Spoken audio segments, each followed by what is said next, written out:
인사이트, 박수릉 기자 등호 신종 코로나 바이러스, 코로나19의 접촉 경로는 비말, 미세 물방울, 감염이다. 지난 28일 현지 시간 영국 매체 앵글뉴스에는 키가 큰 남성이 코로나19에 감염될 가능성이 2배 더 높다는 연구 결과가 전해졌다.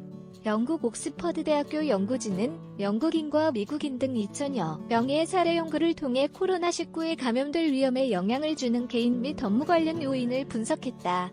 그 결과 남성의 경우 키가 6피트, 182cm 이상인 경우 코로나19의 감염률이 2배 더 높았다고 밝혔다. 이는 키가 큰 사람들이 유전적으로 코로나19에 더 취약하다는 것은 아니며 코로나19의 감염 경로에 영향을 받은 것이라고 설명했다. 기침 등으로 튀어나온 비말은 시간이 지남에 따라 수분성이 증발하지만 공기 중에 남아있는 게 원인이다.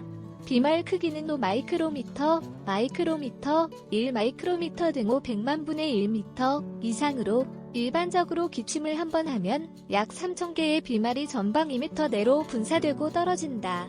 한국입자에어로졸학회 자료에 따르면 비말 내에서 미생물의 생존 시간은 미생물 종류에 따라 다르다. 코로나19를 일으키는 사스 코로나 바이러스 2, 사즈, 커브 2 또는 2019 n커브는 비말 내에서 3시간, 변종 바이러스의 경우에는 24시간까지 생존 가능한 것으로 추정한다. 이처럼 무거운 입자는 빨리 가라앉지만 비말의 경우 공기 중에 한참 떠돌기 때문에 키가 큰 남성들이 코로나19에 더 취약할 수 있다는 것이다. 연구진은 여성의 경우에는 표본이 적어 그 결과가 유의미하지 않다고 덧붙였다.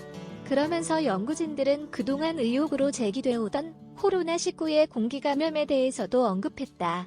코로나19처럼 호흡기 감염을 유발하는 바이러스는 여러 가지 크기의 입자를 통해 전파가 가능하다. 크기에 따라 입자의 지름이 5에서 10마이크로미터보다 크면 비말, 5마이크로미터보다 작으면 비말액 혹은 에어로졸로 정의한다. 최근 세계보건기구 WHO의 일부 과학자들도 코로나19가 공기를 통해 확산될 수 있다는 증거가 있다고 주장한 바 있다. 에어로졸의 경우에는 비말보다 더 멀리 이동하는데 중국 군사의학과 학원 연구진은 병원 중환자실에 공기 표본을 채취해 검사한 결과 바이러스가 환자로부터 최대 4m까지 전파된다는 연구 결과를 발표했다. 이처럼 공기 입자가 작으면 작을수록 공기 중에 더 멀리 흩어져 머무는 시간이 길어지고 마스크를 쓰지 않은 키가 큰 남성에게 특히 감염 위험이 커진다. 앞서 말한 대로 유전학적 결함이 아닌 바이러스 전파 특성에 따른 연구 결과로 키가 큰 사람들 모두가 코로나19에 더 잘 걸린다는 것은 아니다.